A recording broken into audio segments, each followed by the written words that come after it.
찬송가 183장 빈들의 마른 풀같이 찬송 부르심으로 하나님께 영광 올려드리겠습니다. 빈들의 마른 풀같이 시들은 나의 영혼, 주님이 약속한 성령 간절히 기다리네. 가물어 메마른 땅에 단비를 내리시듯 성령의 단비를 부어 새 생명 주옵소서. 반가운 빗소리 들려 산천이 춤을 추네. 봄비로 내리는 성령 내게도 주옵소서. 가물어 메마른 땅에 단비를 내리시듯 성령의 단비를 부어 새 생명 주옵소서. 절 따라 우로를 내려 조목이 무성하니 갈급한 내 심령 위에 성령을 부소서. 가물어 메마른 땅에 단비를 내리시듯 성령의 단비를 부어 새 생명 주옵소서. 참되신 사랑의 언약 어길 수 있사오랴. 오늘의 흡족한 은혜 저실절 맺습니다. 가물어 메마른 땅에 단비를 내리시듯 성령의 단비를 부어 새 생명 주옵소서. 3절 절 따라 우로를 내려 초목이 무성하니 갈급한 내 심령 위에 성령을 부소서. 가물어 메마른 땅에 단비를 내리시듯 성령의 단비를 부어 새 생명 주옵소서. 참되신 사랑의 언약 어길 수 있사오랴. 오늘의 흡족한 은혜 저실절 맺습니다. 가물어 메마른 땅에 단비를 내리시듯 성령의 단비를 부어 새 생명 주옵소서. 4절 참되신 사랑의 언약 어길 수 있사오랴. 오늘의 흡족한 은혜 저실절 맺습니다. 가물어 메마른 땅에 단비를 내리시듯 성령의 단비를 부어 새 생명 주옵소서. 주여 할렐루야. 아버지 하나님, 오늘도 갈급한 저희들의 심령 위에 성령의 단비를 내려 주시옵소서. 거북등처럼 쫙쫙 갈라진 저희의 마음입니다. 아버지 하나님, 저희의 영혼입니다. 너무나 메말라 있습니다. 하나님 아버지, 하늘의 성령을 폭포수와 같이 이 시간 내려 주시옵소서. 아버지 하나님, 그리하여 저희의 영혼이 살아날 수 있게 도와주시옵소서.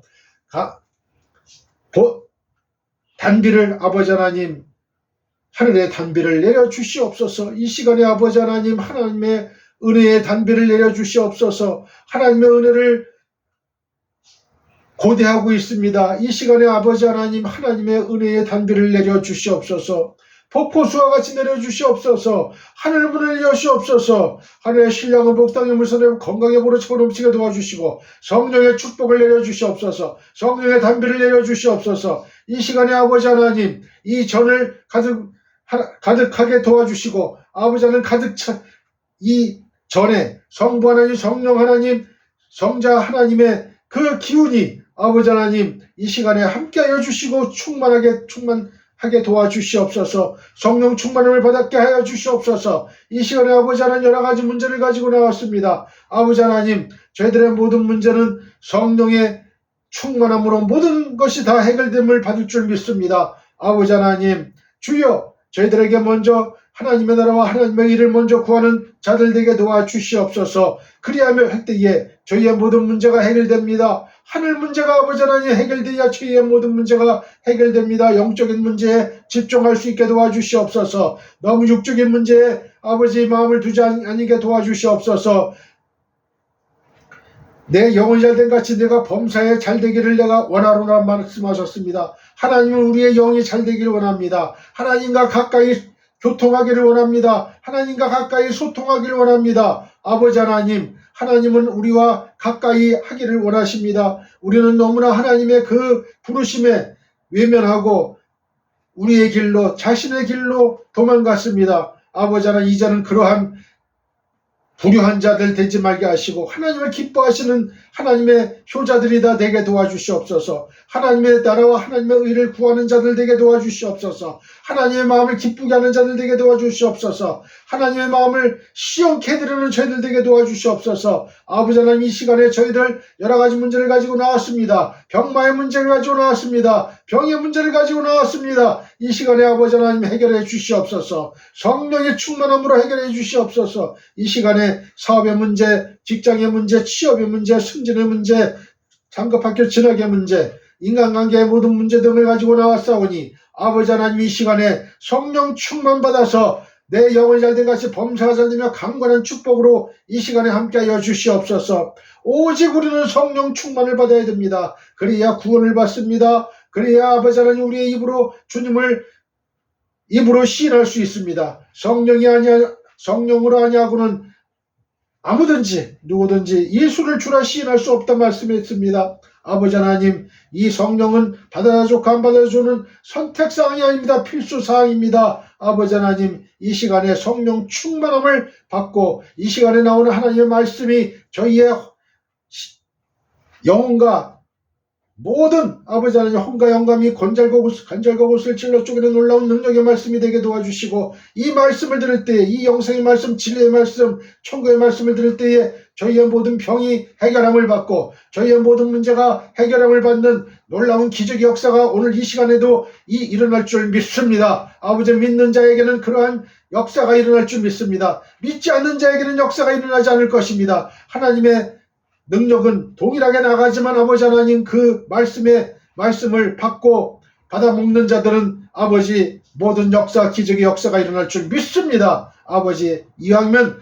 하나님을 믿고 하나님 말씀을 내 마음속에 모셔드리는 이 시간 되게 도와주시옵소서. 그래서 한 사람도 기적을 체험치 못하는 사람 없게 도와주시옵소서. 이 시간에 아버지 하나님, 하나님의 단에 아버지 하나님, 이태원 목사를 세워주셨사오니 이태원 목사님을 통해서 나오는 하나님의 말씀, 진리의 말씀, 성령의 말씀이 아버지 선포될 때에 저희의 모든 문제가 해결될 줄 믿습니다. 아버지 하나님, 저를 성령의 두루마기로 입혀주시고 첫 시간 연이 마치는 시간까지 함께하여 주시옵소서. 하나님 아버지, 온전히 이 영혼을 아버지, 이 영과 혼과 마음을 아버지 하나님, 주여 육신을 붙잡아 주시옵소서. 강건케 하여 주시옵소서. 하나님의 말씀은 살았고 운동력이 있어 좌우에 날선 어떤 것보다도 이리하여 혼과 영감이 가져가 옷을 찔러 쪼개는 놀라운 능력의 말씀입니다. 이 말씀을 받아먹는 이 시간 되게 도와주시옵소서. 감사하며 주 예수 그리스도의 거룩하신 이름으로 감사하며 기도했습니다. 아멘.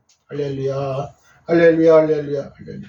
오늘도 하나님의 충만한 은혜가 여러분과 저에게 충만히 임할 수 있기를 바랍니다.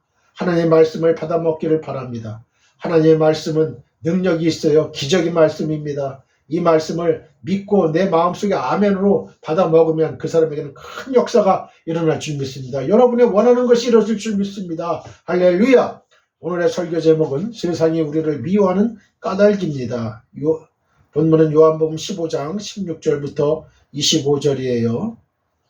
다 같이 합독하겠습니다. 너희가 나를 택한 것이 아니요 내가 너희를 택하여 세웠나니 이는 너희로 가서 열매를 맺게 하고 또 너희 열매가 항상 있게 하여 내 이름으로 아버지께 무엇을 구하든지 다 받게 하려 함이라. 내가 이것을 너희에게 명하면 너희로 서로 사랑하게 하려 함이라. 세상이 너희를 미워하면 너희보다 먼저 나를 미워한 줄을 알라.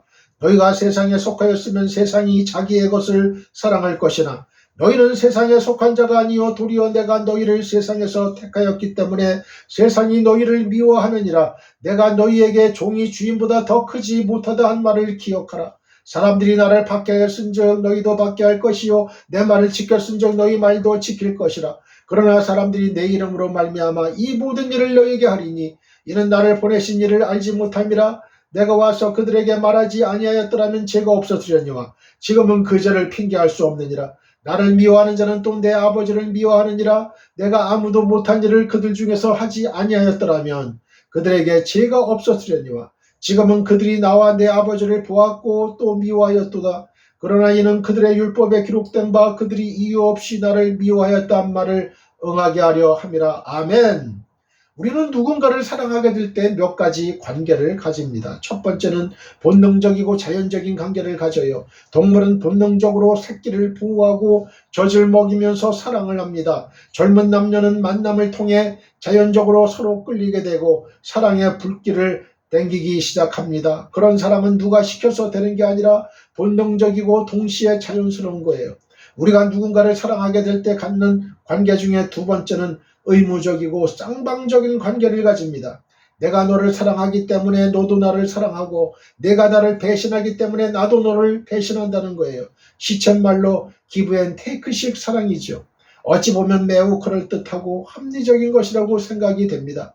어떤 두 사람이 서로 결혼지간인데 한 사람이 다른 한 사람을 사랑해야 한다는 것은 죄성을 가진 인간으로서는 불가능에 가까운 일일지도 모릅니다. 손뼉도 마주쳐야 소리가 나듯이 사랑은 서로 주고받을 때 빛을 발하게 되는 거죠.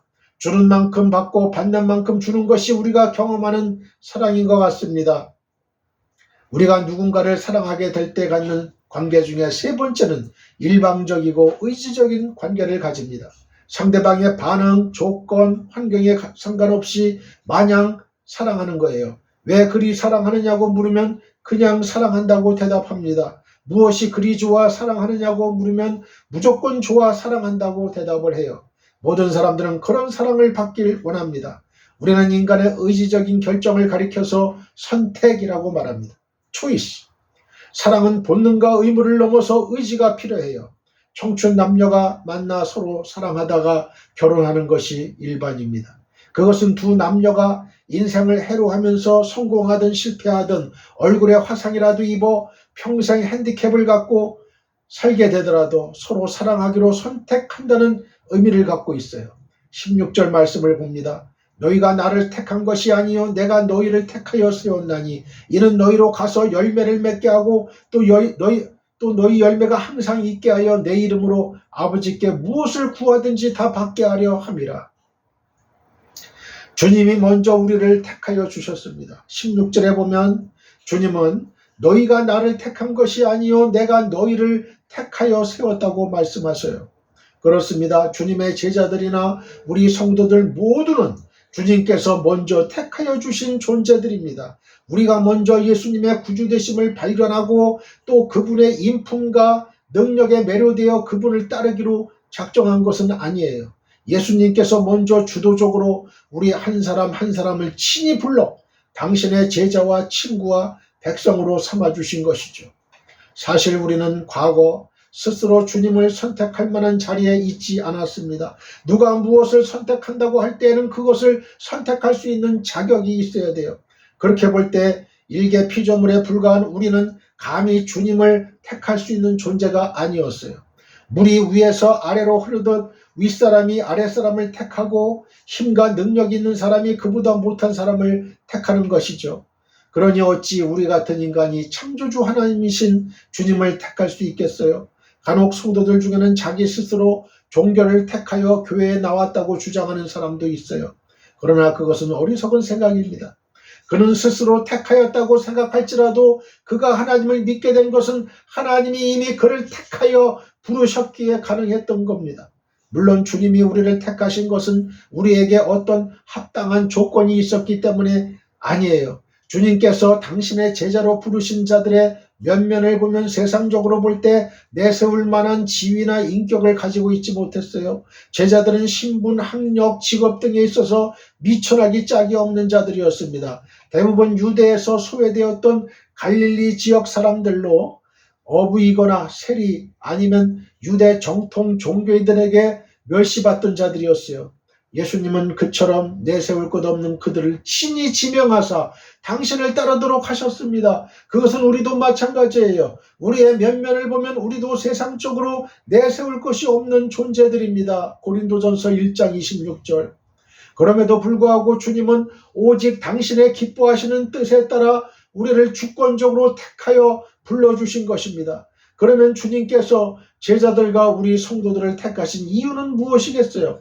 오늘 본문을 보면 과실을 맺게 하기 위함이라고 하셨어요. 그렇습니다. 예수님께서 우리를 선택하시고 당신의 제자로 세우신 것은 과실을 맺게 하기 위함이에요. 여기서 과실이란 한마디로 말하면 사랑의 열매요. 좀 더 구체적으로 말하면 성령의 열매요, 봉사의 열매요, 충성의 열매이고 복음 전도의 열매입니다. 우리는 이러한 과실을 풍성히 맺어야 합니다. 그것이 주님이 우리를 먼저 택하시고 불러주신 목적이에요. 정녕 여러분은 주님이 택하시고 부르신 목적을 이루어드리는 참된 성도들이 되시길 축원드립니다. 할렐루야. 로마서 5장 8절입니다. 우리가 아직 죄인 되었을 때에 그리스도께서 우리를 위하여 죽으심으로 하나님께서 우리에 대한 자기의 사랑을 확증하셨느니라. 할렐루야. 요한일서 4장 10절입니다. 사랑은 여기 있으니 우리가 하나님을 사랑한 것이 아니요 하나님이 우리를 사랑하사 우리 죄를 속하기 위하여 화목제물로 그 아들을 보내셨습니다. 할렐루야. 성도 여러분, 주님께서는 연약하고 부족한 자들을 친히 먼저 찾고 부르셔서 제자와 사도로 세워주셨습니다. 뿐만 아니라 이러한 자들을 끝까지 친구라고 부르시며 이들을 위해 친히 십자가를 지셨습니다. 바로 여기에 있는 저희들을 위해서입니다. 그러므로 이렇듯 친구로서의 끝없는 우정을 지키시는 주님께 우리 역시 최선을 다해 믿음과 우정을 지킬 수 있는 자들이 되어야 하겠습니다. 뿐만 아니라 이처럼 귀하고 진실한 친구 되신 주님을 널리 소개함으로써 세상의 많은 외로운 영혼들로 하여금 주님과의 진실한 우정 속에서 기쁘고 복된 삶을 누리도록 해야 하겠습니다. 하나님께서 우리를 사랑하시는 것과 우리가 하나님을 사랑하는 것은 근본적으로 달라요. 대개 우리는 예수님의 사랑을 경험한 것을 바탕으로 추측해서 하나님을 사랑합니다. 그러나 16절 말씀에서 예수님께서는 지극히 선택적이고 의지적으로 우리를 사랑하심을 알 수 있습니다. 그리고 우리의 사랑과 전혀 다른 네 가지 형태의 사랑을 보여주시고 있습니다. 네 가지 형태의 예수님의 사랑. 저를 따라해 보세요. 네 가지 형태의 예수님의 사랑. 첫째, 예수님께서 먼저 우리를 택하신 것입니다. 너희가 나를 택한 것이 아니요라고 말씀하세요. 우리는 예수님을 택하기는 고사하고 오히려 예수님께서 다가오시면 멀리 도망한 전력이 있습니다. 예수님의 강력한 구애에도 불구하고 전혀 반응을 보이지 않던 과오가 있어요. 대부분의 사람들은 사랑에 대해 본능적이고 의지적인 차원에서 좀 더 발전하면 자신이 그 사랑의 주체라고 착각하게 됩니다. 본인은 상대방을 진정으로 사랑하는 줄로 생각해요. 우리가 사랑할 때 실패하는 원인은 본인이 스스로 상대방을 사랑하고 있다고 착각하는 데 있습니다. 나는 그 여자를 사랑한다. 그 사랑의 드라마에서 주인공은 바로 나야 라고 자신합니다. 그러다 인생을 살면서 나이가 들고 실패를 경험하며 인간의 본질에 대해 이해하고 자신이 사랑의 주체가 아님을 깨닫게 됩니다. 또 자신을 불쌍하게 여긴 누군가가 도움을 준다는 것도 가식의 일종이라는 사실도 배우게 됩니다. 네 가지 형태의 예수님의 사랑. 둘째, 예수님께서 먼저 우리를 선택하신 것은 사랑입니다. 우리는 누군가에게 사랑받을 만한 능력이나 조건이 없었지만 예수님께서 우리를 선택하시고 사랑해 주신 거예요. 부모가 자식을 사랑하는 것은 핏줄이라는 조건을 갖고 있어요. 하지만 예수님께서는 아무 조건도 없이 우리를 선택하셔서 사랑하신 겁니다. 우리가 예수님에게 항거하지 못하고 무릎 꿇을 수밖에 없는 것은 그분의 선택적 사랑 때문입니다. 따라서 우리에게 주님의 감동이 있고 은혜가 있는 거예요. 우리는 하나님을 알기 전에 원성에 해당하는 할 말을 많이 갖고 있었어요. 그러나 하나님의 크신 은혜를 경험하면서 그 많던 할 말을 모두 잃고 말았습니다. 오히려 주님, 병든 자들과 가난한 자들 속으로 들어가 저의 인생의 작은 부분이라도 주님께 드리고 싶습니다 라고 고백하게 됩니다. 네 가지 형태의 예수님의 사랑. 셋째, 예수님의 사랑은 풍성한 열매를 주십니다. 사랑이라고 해서 모두 같은 사랑이 아니에요. 인간은 세계적인 사랑이라며 떠들어대지만 그 사랑의 마지막은 서로 죽고 죽이는 거예요. 우리는 사랑이라는 이름 하에 전쟁을 일삼아 파멸시키고 서로 비참해지는 것을 자주 보게 됩니다.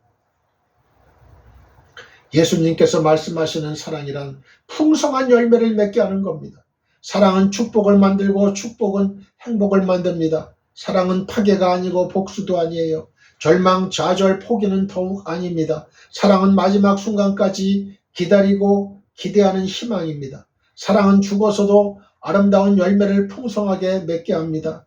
사랑을 모르고 있는 사람에게 사랑을 가르쳐줘서 폐쇄적이고 부정적이며 비판적이고 파괴적인 사람을 변화시키는 것이 사랑의 능력입니다. 그런 사랑의 힘은 20여 명의 노인들과 여인들을 무참하게 살해한 유영철도 얼마든지 녹일 수 있었습니다. 그는 법정에서 100명을 죽이고 싶었다면서 20여 명을 죽인 것은 그 시작에 불과하다고 진술했어요. 그는 자라온 과정에서 사랑을 받지 못해 깊은 상처를 입고 인격이 파괴된 사람이에요. 하지만 짐승보다 못한 그런 사람마저 녹일 수 있는 것도 사랑입니다. 사랑은 상대방으로 하여금 아름다운 열매를 맺게 합니다. 예수님께서 우리로 하여금 과실을 많이 맺게 해주신다고 말씀합니다. 4가지 형태의 예수님의 사랑. 넷째, 사랑은 기적을 만듭니다. 우리 서로 사랑해 봅시다. 자신에게서 기적이 일어나는 것을 체험할 수 있습니다. 미움, 분노, 증오의 벽을 넘어서 놀라운 일들을 경험하게 됩니다. 정치 세계에도 정적이 있고 사업에도 경쟁자가 있듯이 우리도 살면서 도저히 용서할 수 없는 원수를 갖게 될 수도 있습니다. 그런데 우리가 그 원수를 사랑하게 된다면 그것은 분명 기적입니다. 우리를 미워하는 사람들을 위해 기도할 때 은총이요, 응답받을 때 더욱 큰 은총이 됩니다. 예수님의 사랑은 우리가 예수님의 이름으로 무엇이든지 구하면 모두 이루어주시는 것입니다. 주님의 사랑은 우리의 것을 빼앗아가지 않습니다. 사랑은 어찌 보면 착취인지도 모릅니다. 사랑이라는 이름하에 상대방의 시간, 열정, 돈을 빼앗고 노예로 만들어 버리기도 합니다. 사랑은 모든 것을 주면서 기적을 만들어냅니다. 17절 말씀입니다. 내가 이것을 너희에게 명하면 너희로 서로 사랑하게 하려 함이라. 그러면 예수님께서 우리를 사랑하신 목적은 무엇일까요? 아무 조건 없이 일방적으로 우리를 사랑하신 까닭은 무엇일까요? 예수님께서 우리에게 기적을 베푸시고 많은 열매를 맺게 하시는 복을 주신 이유는 오직 하나입니다. 그것은 바로 우리가 서로 사랑하도록 하기 위함입니다. 사람은 사랑을 받아봐야 남에게 사랑을 줄 수 있어요. 사랑을 받아보지 못한 사람은 절대로 남을 사랑할 수 없습니다. 용서를 받지 못한 사람은 결코 남을 용서하지 못합니다. 영원한 가치, 용서와 사랑입니다. 저를 따라해 보세요. 영원한 가치, 용서와 사랑이다. 오늘날 우리 사회를 구원할 수 있는 영원한 가치는 바로 용서와 사랑입니다. 시대와 역사와 문화와 환경마저 초월하여 이룰 수 있는 영원한 가치도 용서와 사랑입니다. 모든 민족과 나라와 언어와 인종을 뛰어넘는 것도 바로 용서와 사랑입니다. 그래서 예수님께서 우리가 서로 사랑한다면 모든 율법을 완성하는 것이라고 말씀하셨죠. 사랑은 율법의 완성이고 주님의 최고 명령입니다. 그러나 세상은 우리가 경험한 주님의 사랑과 정반대의 가치관을 갖고 있어요. 사람들은 미워하고 비판하며 고발함으로써 각자가 원하는 바를 얻으려고 합니다. 그래서 서로 피투성이가 되도록 싸웁니다. 그들이 싸울 때 자세히 살펴보면 마치 짐승처럼 변해 있는 것을 알 수 있어요. 세상 사람들은 축복이 아니라 저주이고 용서가 아니라 복수이며 생명이 아니라 죽음을 찾아 헤집고 다닙니다. 어둠은 빛이 찾아왔을 때 환영하지 않고 결코 받아들이지도 못해요. 따라서 빛의 자녀인 그리스도인들이 세상에 존재하는 양식은 환영이 아니라 거절이고 칭찬이 아니라 비판인 거예요. 빛의 자녀에 대한 본질은 세상에서 미움을 받는 거예요. 18절 말씀을 읽습니다. 세상이 너희를 미워하면 너희보다 먼저 나를 미워한 줄을 알라. 성도들은 천국 패밀리의 일원입니다. 자, 저를 따라해 보세요. 성도들은 천국 패밀리의 일원이다. 18절부터 20절에는 예수께서 제자들에게 그들이 장차 고난을 당하게 될 것과 그 이유에 대해 말씀하신 내용이 기록되어 있어요. 하지만 이 말씀 속에는 비단 고난의 이유뿐만 아니라 성도들이 능력 있는 삶을 살아갈 수 있는 비결까지도 동시에 함축되어 있다는 점에서 소망을 주는 말씀이기도 합니다.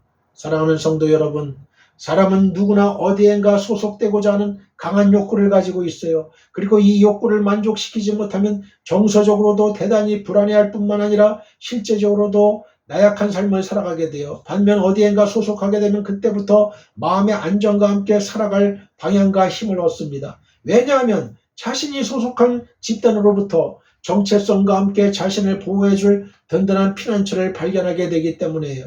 때문에 우리는 왜 사람들이 그토록 가정이나 기업과 같은 집단에 소속되기를 갈망하며 만일 그렇지 못할 경우는 심지어 범죄 집단에라도 가입하여 안정감을 찾고자 하는지 이러한 관점에서 충분히 이해할 수 있어요. 그런데 이러한 견지에서 볼 때 오늘 주님께서는 제자들에게 굉장히 중요한 말씀을 하셨습니다. 곧 너희는 세상에 속한 자가 아니요 도리어 세상에서 나의 택함을 입은 자라는 것입니다. 19절. 즉 모든 제자들과 성도들은 더 이상 땅에 속한 자들이 아니라 천국에 속한 백성들이라는 거예요.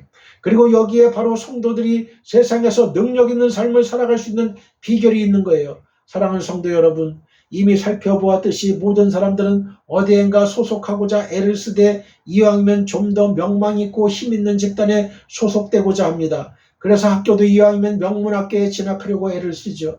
왜냐하면 그곳에는 훌륭한 선배들이 있고 따라서 그 학교에 진학하면 그 학교의 빛나는 전통을 이어받을 수 있기 때문에 그래요. 그렇다면 보십시오. 이제 모든 성도들은 주님의 선택에 의해 그리스도에게 속한 자들이 되었어요. 말하자면 그리스도께서 맏형으로 계신 천국 패밀리의 일원이 된 거예요. 로마서 8장 29절. 그런데 성경을 보면 실로 이 천국 패밀리보다 훌륭한 전통을 지닌 곳이 이 세상에는 그 어디에도 없다는 거죠. 예컨대 노아는 믿음으로 방주를 만들어 인류에게 새로운 출발을 가능케 한 분이었고 아브라함은 초인적인 믿음으로 세상 복의 근원이 되신 분이에요. 창세기 12장 2절. 또 그런가 하면 모세는 전무후무한 출애굽 역사를 일으켰고 다윗은 가장 경건한 왕으로 오고 오는 모든 왕들의 모범이 되었어요. 그 외에도 우리가 속한 왕가의 빛나는 전통과 놀라운 업적들을 들자면 한도 끝도 없고 이러한 전통에 비견할 수 있는 곳은 세상 어디에도 없어요. 그러니 성도 여러분, 아무것도 아닌 우리들을 불러 이처럼 훌륭한 명가에 속하게 하신 주님의 은혜가 얼마나 놀랍습니까? 그런데도 우리가 이 세상을 부러워하며 위축되어 살아가야 하겠습니까? 아니 오히려 가슴을 펴며 자랑스러운 모습으로 당당하게 살아가야 하지 않겠습니까? 그리고 하늘의 권세와 믿음을 통해 이러한 전통을 더욱 아름답게 세워나가야 하지 않을까요? 에베소 1장 5절입니다. 그 기쁘신 뜻대로 우리를 예정하사 예수 그리스도로 말미암아 자기의 아들들이 되게 하셨으니 할렐루야. 에베소 2장 19절입니다. 그러므로 이제부터 너희는 외인도 아니요 나그네도 아니요 오직 성도들과 동일한 시민이요 하나님의 권속이라. 할렐루야. 세상 사람들이 하나님을 거부하고 우리를 미워하는 까닭은 무엇일까요? 세상이 교회를 곱게 보지 않는 이유는 무엇일까요? 물론 그리스도인들이 세상에서 모범을 보이지 못한 것도 원인이 될 수 있어요. 또 교회가 세상에서 존경받지 못할 일을 많이 한 것도 한 가지 원인이 될 수 있어요. 그러나 그것이 전부는 아닙니다. 요즘 인터넷에서 각 분야의 안티 사이트에 들어가 보면 인간들은 각종 분노와 적개심으로 가득 찬 악한 표현들을 서슴지 않고 마구 내뱉고 있는 것을 발견할 수 있어요. 교회가 세상에 빛이 되지 못하는 바람에 그리스도인들마저 욕을 먹고 있는 것이죠. 우리는 예수님의 말씀을 통해 그에 대한 이유를 발견할 수 있습니다. 세상이 우리를 핍박하는 이유는 예수님 때문. 자, 저를 따라해 보세요. 세상이 우리를 핍박하는 이유는 예수님 때문이다. 세상 사람들이 우리를 미워하고 모함하는 첫 번째 이유는 예수님 때문이에요. 우리 주님께서 세상이 너희를 미워하면 너희보다 먼저 나를 미워한 줄을 알라고 말씀하셔요. 세상 사람들이 예수님을 거절하고 적대하는 것은 곧 그분께서 빛이시기 때문에 그래요. 세상의 본질은 어둠이지만 예수님의 본질은 빛인 거예요. 요한복음 1장 4절과 5절에 그 안에 생명이 있었으니 이 생명은 사람들의 빛이라. 빛이 어둠의 빛이 돼 어둠이 깨닫지 못하더라고 말씀하고 있습니다. 세상 사람들이 빛이신 예수님을 싫어하는 데는 영적인 원인이 있어요. 그 빛을 좋아하는 사람이라면 그는 하나님의 자녀입니다. 교회가 일시적으로 세상으로부터 비판을 받은 것과 본질적으로 빛을 싫어하는 세상 사람들 사이에 분명한 차이가 있음을 우리는 알아야 됩니다. 다시 말해 세상이 예수님을 싫어하는 까닭은 어둠인 세상이 빛이신 예수님을 받아들이지 못하고 받아들일 수도 없기 때문에 그래요. 우리가 세상으로부터 미움을 받고 고난을 받는 것은 엄밀히 말해 우리의 허물과 실수로 인한 것이 아니라 우리가 빛이신 주님의 자녀이기 때문에 그래요. 마태복음 5장 11절 12절 말씀에서 나를 인하여 너희를 욕하고 핍박하고 거짓으로 너희를 거스려 모든 악한 말을 할 때에는 너희에게 복이 있나니 기뻐하고 즐거워하라. 하늘에서 너희의 상이 큼이라. 너희 전에 있던 선지자들을 이같이 핍박하였느니라고 기록하고 있습니다. 이런 현상들은 해외 선교지에 나가보면 많이 발견할 수 있어요. 특히 이슬람 문화권에선 예수님을 전도한다는 이유로 현지 정부로부터 쫓기고 숨어 지내야 하며 때로 붙잡혀 감옥에도 들어가야 됩니다.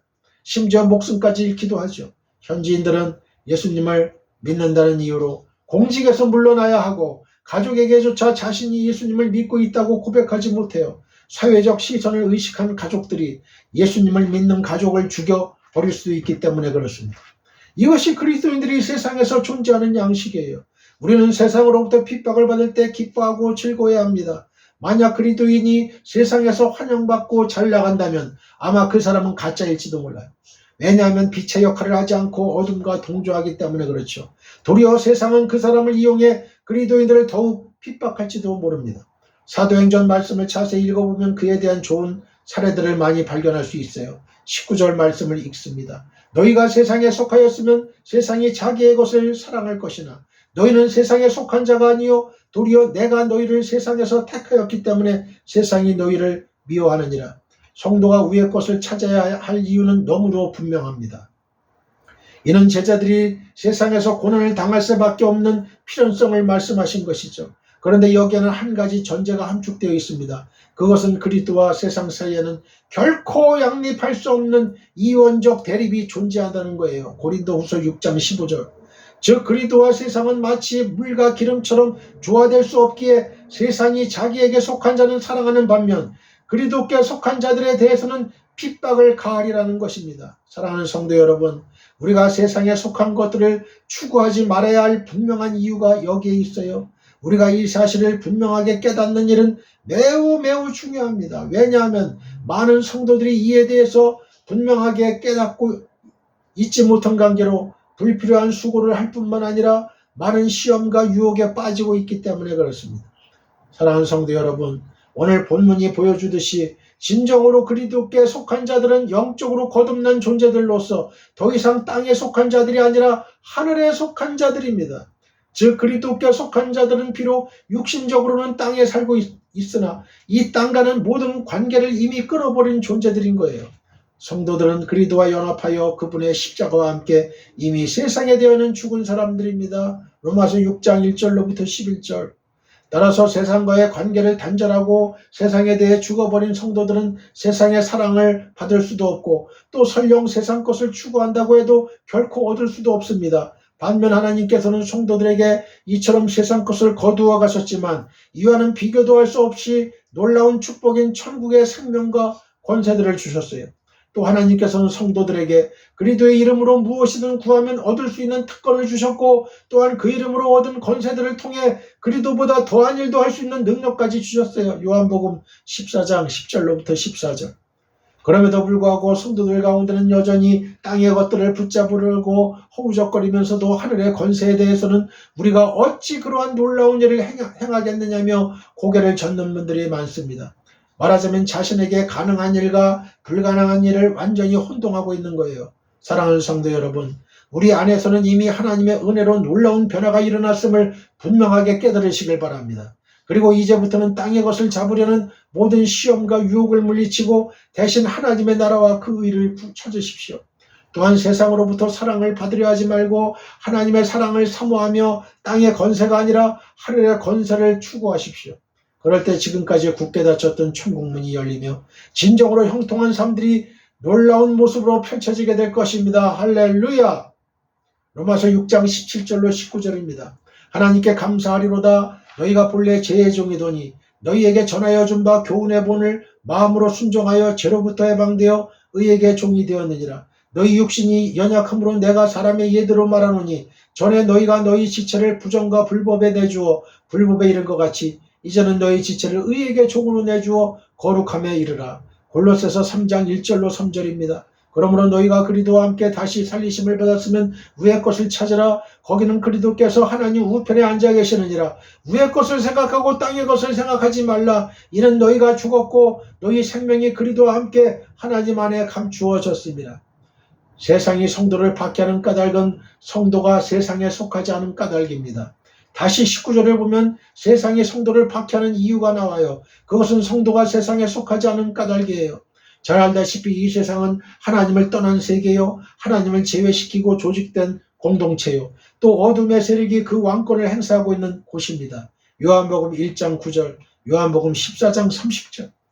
이 세상에서는 공중 권세 잡은 자로서 하나님의 원수인 사탄이 왕노릇하고 있어요. 요한복음 12장 31절, 에베소서 2장 2절. 성도들은 바로 이 어둠의 처소인 세상으로부터 부름받아 하늘 처소로 옮기운 바 되고 하나님의 통치를 받으며 살아가는 빛의 자녀들입니다. 물론 그렇다고 해서 우리가 현재 세상을 떠나 있는 건 아니죠. 우리는 영적으로는 세상을 떠나 있지만 육적으로는 여전히 세상 한가운데 발을 딛고 살아가고 있는 거예요. 말하자면 성도들은 세상 속에 이방인과 같이 육적 생명이 다하는 그날까지 이 땅에서 나그네로 살아가게 되는 것입니다. 이처럼 세상에서 살아가지만 세상에 속하지는 않은 성도들은 자연히 어두움을 사랑하고 타락한 세상 풍속을 즐기는 세상 사람들로부터 미움과 핍박을 받을 수밖에 없어요. 정녕 세상은 사탄의 지배하에 있기 때문에 진리와 빛 되시는 예수 그리스도를 미워하고 또한 그분께 속한 성도들까지 박해하고 괴롭히는 것입니다. 요한복음 3장 20절 21절. 이는 본질적으로 어두움이 빛과 조화를 이룰 수 없기 때문이요. 특히 빛으로 인해 어둠이 그 있던 처소를 점점 더 빼앗길 것을 두려워하여 자기 보호를 위해 필연적으로 빛에 대해 핍박의 칼날을 들이밀기 때문에 그렇습니다. 그래서 이 사실을 그의 삶 속에 뼛속 깊이 체험을 했었던 사도 바울은 무릎 꿇이도 예수 안에서 경건하게 살고자 하는 자는 박해를 받으리라고 우리에게 분명하게 알려주고 있어요. 디모데후서 3장 12절.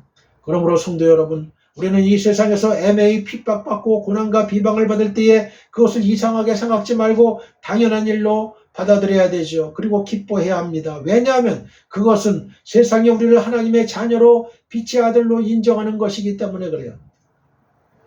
갈라디아서 4장 29절입니다. 그러나 그때의 육체를 따라 난 자가 성령을 따라 난 자를 박해한 것 같이 이제도 그러하도다.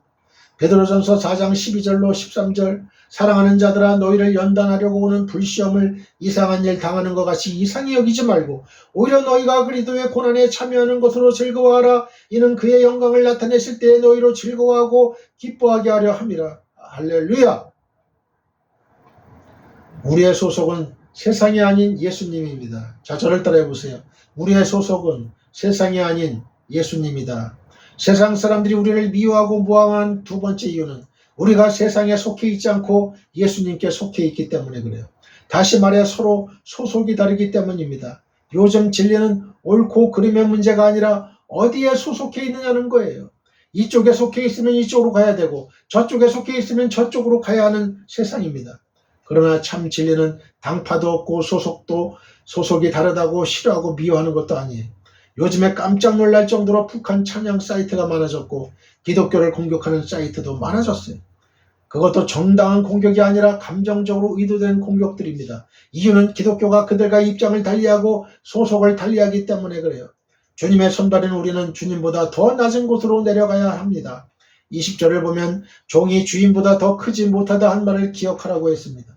참으로 당연한 말씀이 아닐 수 없어요. 왜냐하면 종이 아무리 높아져도 결국 주인보다 높아질 수는 없기 때문이죠.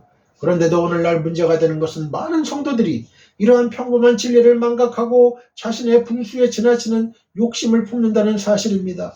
예를 들어 볼까요? 주님께서는 이 땅에 계실 때 머리 둘 곳조차 없으셨어요. 마태복음 8장 20절. 그런데 성도들 가운데는 편안한 집이 있음에도 불구하고 좀 더 넓고 화려한 저택을 주지 않는다고 불평하는 사람들이 있습니다. 또 그런가 하면 주님께서는 때로 아침거리가 없어져서 길가에 무화과 나무를 뒤지셨는데도 성도들은 하루 세 끼 식사를 충분히 하면서도 좀 더 비싼 음식을 먹지 못한다고 불평하곤 합니다.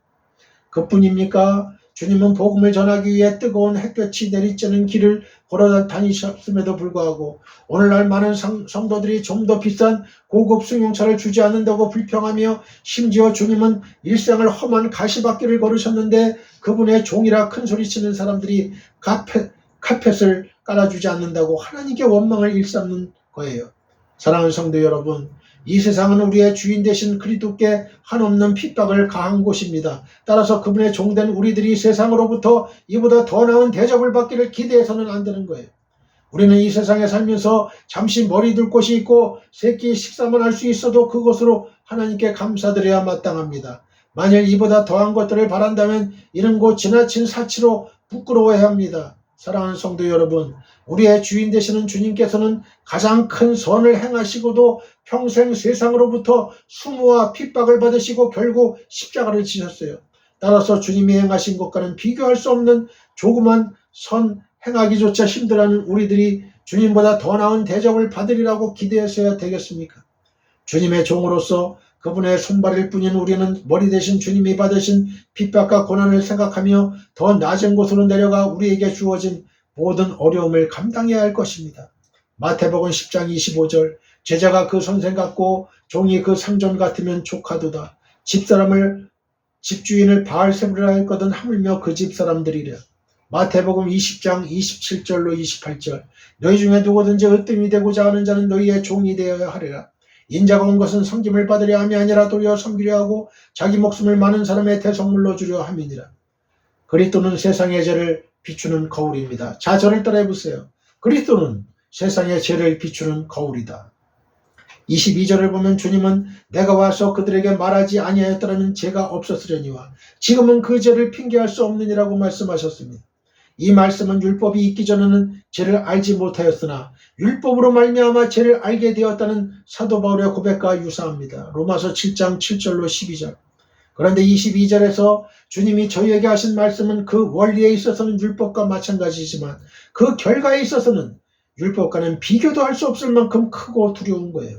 주님이 땅에 오사 진리를 밝히 선포하심으로 이제 그 누구도 죄에 대하여 핑계나 변명을 할 수 없게 되었어요. 왜 그렇습니까? 사랑하는 성도 여러분, 세상 사람들은 복음을 증거하며 죄의 용서를 전하면 대개 나는 지금껏 법과 양심을 지키며 살아왔고 또 세상 사람으로부터 욕먹을 짓을 한 번도 하지 않았는데 어찌 내가 죄인이냐라고 말하며 화를 내곤 합니다. 하지만 법이란 무엇이지요? 인간이 지켜야 할 도덕과 윤리 가운데 객관적으로 인정된 것만을 집약해 놓은 것에 불과해요. 그래서 법은 도덕의 최소한의 요약이다라는 말이 있습니다. 또 그런가 하면 인간의 양심이나 세상의 여론이란 어떠합니까? 과연 인간의 양심이 그토록 믿을만하며 세상의 평판이 절대적입니까? 그렇지 않아요. 예를 들어 보십시다. 흔히 사람들은 사흘 굶어 남의 집 담을 넘지 않는 사람 없다라고 말합니다. 말하자면 굶주림으로 인해 남의 물건을 훔치는 것은 인간의 기본 욕구 및 생존과 관련된 문제로 법은 물론 양심조차도 이를 비난할 수 없다는 거예요. 하지만 어떻습니까? 주님께서는 사흘이 아니라 40일을 금식하시고도 사람이 떡으로만 살 것이 아니요라고 말씀하시며 마귀의 유혹을 물리치셨어요. 마태복음 4장 4절. 어디 그뿐입니까? 사람의 양심이나 감정은 참으로 이상한 것이어서 추잡한 스캔들조차 교묘하게 미화되면 비난은커녕 오히려 세상의 동정을 받을 때가 많습니다. 그래서 명백한 간음행위조차도 때로는 예술의 이름으로 미화되는가 하면 혼의 정사를 버리고도 세상으로부터 세기의 아름다운 사랑이니 이 시대의 마지막 로맨스냐는 등의 어처구니 없는 찬사를 받기도 합니다. 그러나 이러한 세상을 향해 주님은 분명하게 다음과 같이 선포하셨어요. 마태복음 5장 28절 음욕을 품고 여자를 보는 자마다 마음에 이미 간음하였느니라. 따라서 이러한 그리스도 앞에서 세기의 아름다운 사랑이니 육신이 약해서라는 등의 터무니없는 말이나 구차한 변명들은 더 이상 용납될 수 없는 거예요. 그렇습니다. 주님은 절대자로서 우리에게 의와 진리에 대해 분명하게 말씀하셨어요. 이제 죄와 의에 대한 기준이 분명하게 정해진 것입니다. 그러니 누가 죄에 대해 변명하며 핑계할 수 있겠어요? 실로 주님은 세상의 죄를 비추는 거울입니다. 그러므로 성도 여러분, 우리는 주님이 정해주신 절대적인 법을 지키며 살아야 합니다. 아울러 우리 모든 성도들은 율법의 완성으로 오셔서 온전한 삶을 살다 가신 주님을 닮기 위해 최선을 다해야 됩니다. 그리하여 우리 또한 주님을 따르는 제자들답게 거룩하고도 온전한 삶을 통해 세상의 추한 모습을 드러내는 거울이 됨으로써 사람들로 자기 죄를 깨닫고 돌이키게 해야 하겠습니다. 요한복음 1장 5절 빛이 어둠에 빛이 되어 어둠이 깨닫지 못하더라. 요한복음 3장 19절로 20절 그 정죄는 이것이니 곧 빛이 세상에 왔으되 사람들이 자기 행위가 악함으로 빛보다 어둠을 더 사랑한 것이니라. 악을 행하는 자마다 빛을 미워하여 빛으로 오지 아니하나니 이는 그 행위가 드러날까 함이요. 은혜가 더한 곳에는 책임과 심판의 무게도 더해집니다. 23절 말씀을 봅니다. 나를 미워하는 자는 또 내 아버지를 미워하느니라. 세상 사람들이 우리를 미워하고 모함하는 네 번째 이유는 하나님을 미워하기 때문에 그래요. 세상 사람들이 우리를 싫어하고 핍박하는 것은 곧 하나님을 대적하는 일이 됩니다. 세상 사람들은 그 마음에 하나님이 없어요. 그들에게 물질과 권력이 신이기 때문에 곧 하나님을 대적하고 우리를 핍박하는 거예요. 불가지론까지 포함해서 무신론이란 하나님을 부정하는 것이 아니라 신 마귀를 섬기는 거예요. 하지만 세상 사람들은 그런 것을 전혀 모르고 있습니다. 무신론 사상은 궁극적으로 마귀를 섬기는 일이 됩니다. 이미 세상 사람들은 사탄에 유혹돼 우상, 물질, 권력 등을 숭배하고 있어요. 그러나 그들은 어떤 것을 숭배하든 자신을 스스로 신이라고 생각하진 않아요. 다만 하나님만 제외한 다른 대상이 무엇이든 숭배하는 쪽으로 나아가는 경향을 보입니다. 따라서 하나님을 거부하는 사람들에게 미신이 많은가 봅니다. 그래서 점을 치러 다니고 많은 부적을 갖고 다니는가 봅니다. 귀신을 찾아다니는 사람은 결코 하나님을 높일 수 없고 예수 그리스도를 찬양할 수도 없는 거예요. 이런 의미에서 저는 개인적으로 성도님들이 세상 사람들로부터 미움을 받고 핍박을 받길 원합니다. 그것은 순전히 우리가 예수님을 믿기 때문에 발생하는 일이에요. 우리는 참 진리와 영생을 소유한 그리스도인이고 빛의 아들이기 때문입니다. 우리는 세상을 향해 당당하게 그리스도인임을 밝히고 그들로부터 조롱도 받고 핍박도 받고 고난 속으로 들어가 승리하는 차원 높은 믿음의 경제를 체험해야 됩니다. 24절을 보면 내가 아무도 못한 일을 그들 중에서 하지 아니하였더라면 그들에게 죄가 없었으려니와 라고 했어요. 여기서 아무도 못한 일이란 문자 그대로 오직 신적 권세를 지니신 주님만이 일으키신 놀라운 이적들을 가리켜요. 요한복음 2장 1절로부터 11절, 4장 46절부터 54절, 6장 4절부터 13절, 11장 1절부터 44절 등입니다.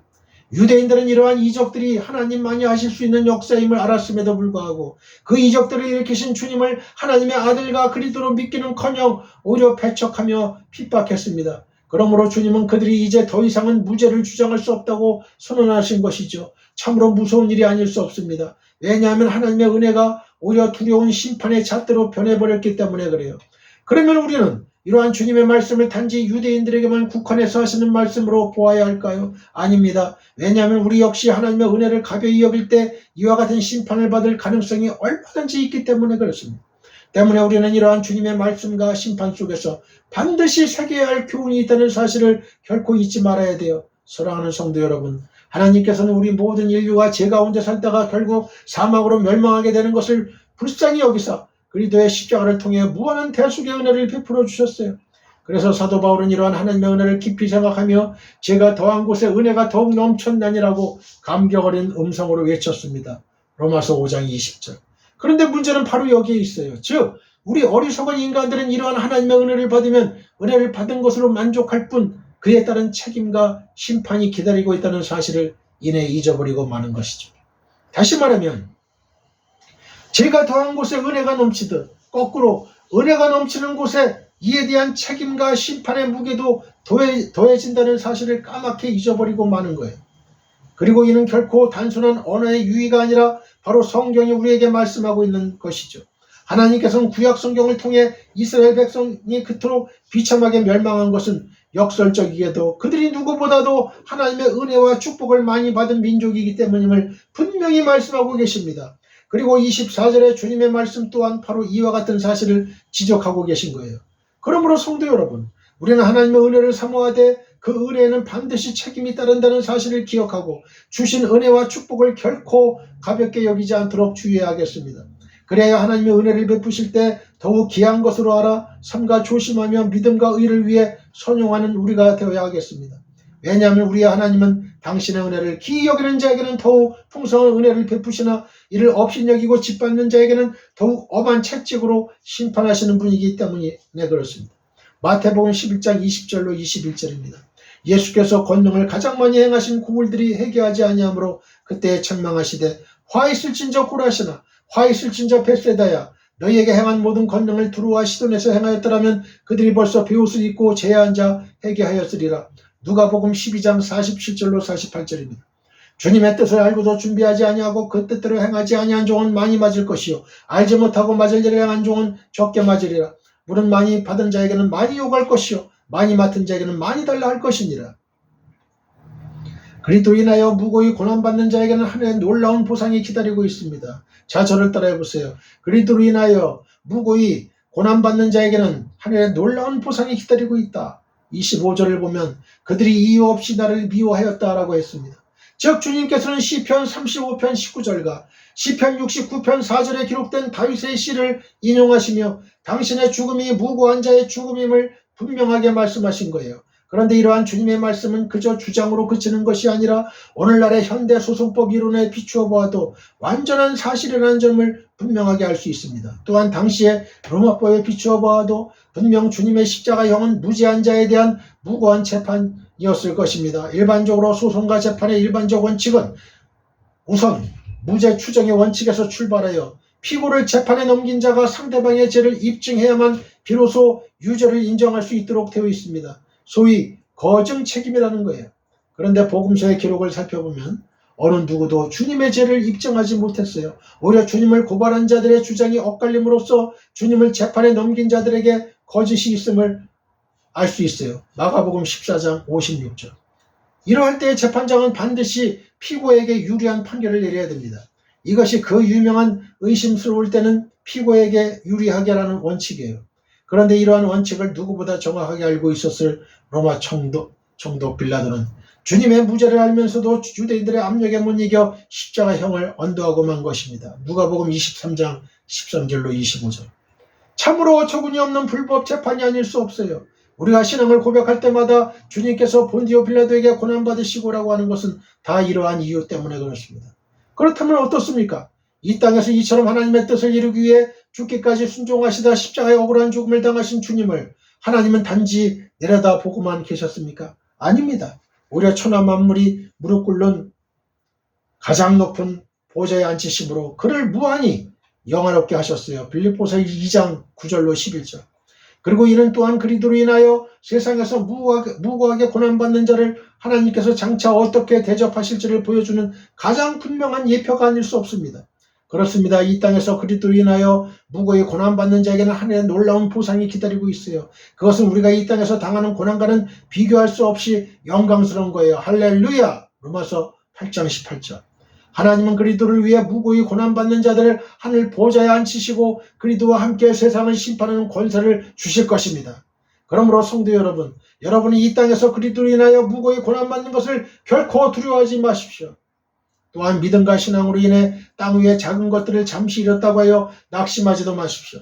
왜냐하면 우리 하나님께서 모두 지켜보고 계시며 장차 하늘의 놀라운 상급으로 갚아주실 것이기 때문에 그렇습니다. 성도 여러분, 오늘날 이 땅의 악한 인간들도 무고히 재판을 받아 무죄가 입증된 자를 위해 형사보상 제도라는 것을 만들어 보상해 주도록 하고 있어요.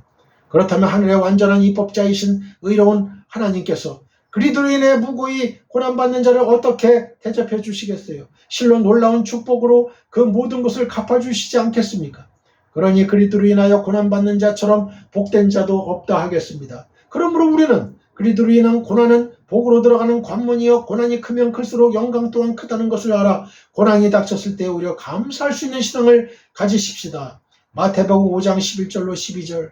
나로 말미암아 너희를 욕하고 박해하고 거짓으로 너희를 거슬러 모든 악한 말을 할 때에는 너희에게 복이 있나니 기뻐하고 즐거워하라. 하늘에서 너희의 상이 큽니다. 너희 전에 있던 선지자들도 이같이 박해하였느니라. 베드로전서 4장 14절. 너희가 그리스도 이름으로 치욕을 당하면 복 있는 자로다. 영광의 영 곧 하나님의 영이 너희 위에 계심이라. 요한계시록 3장 21절. 이기는 그에게는 내가 내 보좌에 함께 하여 주기를 내가 이기고 아버지 보좌에 함께 앉은 것 같이 하리라. 성도 여러분, 주님께서는 세상이 무고히 자신을 핍박할 것과 또 제자들을 그렇게 핍박할 것을 말씀하셨어요. 또한 이러한 주님의 무고함에 대해 성령이 오셔서 증거할 것과 제자들 역시 그 사명이 있음을 말씀하셨습니다. 따라서 우리는 어떤 고난이 오더라도 주님에 대해 증언해야 됩니다. 또한 이러한 증언으로 인해 그 무엇을 잃는다 해도 결코 두려워하지 말아야 합니다. 왜냐하면 죽기까지 순종하며 무고히 죽음을 당하신 그리스도를 하나님께서 한없는 영광의 자리에 앉히셨듯 그리스도를 위해 충성하는 당신의 백성들도 역시 이와 동일한 은혜로 갚아주실 것이기 때문에 그렇습니다. 할렐루야! 이러한 축복이 저와 여러분에게 있기를 축원드립니다. 할렐루야! 우리 모두 하나님 아버지께 기도드립시다. 하늘에 계신 나의 아버지시여, 우리 모두에게 고난을 이겨낼 수 있는 능력을 주시고 핍박을 참아낼 수 있는 인내를 주옵소서. 예수님의 거룩하신 이름으로 기도드립니다. 아멘. 지금은 우리 주 예수 그리스도의 은혜와 하나님 아버지의 극전하신 사랑과 성령님의 감화감동 교통 역사하심이 지금 이 방송 예배에 참여하고 있는 모든 지구촌에 있는 성도님들과 그 가정과 직장과 사업장과 우리의 민족과 나라와 한국교회와 세계교회와 우리 사랑성교회 위에 영원히 함께하기를 축원하옵나이다. 아멘.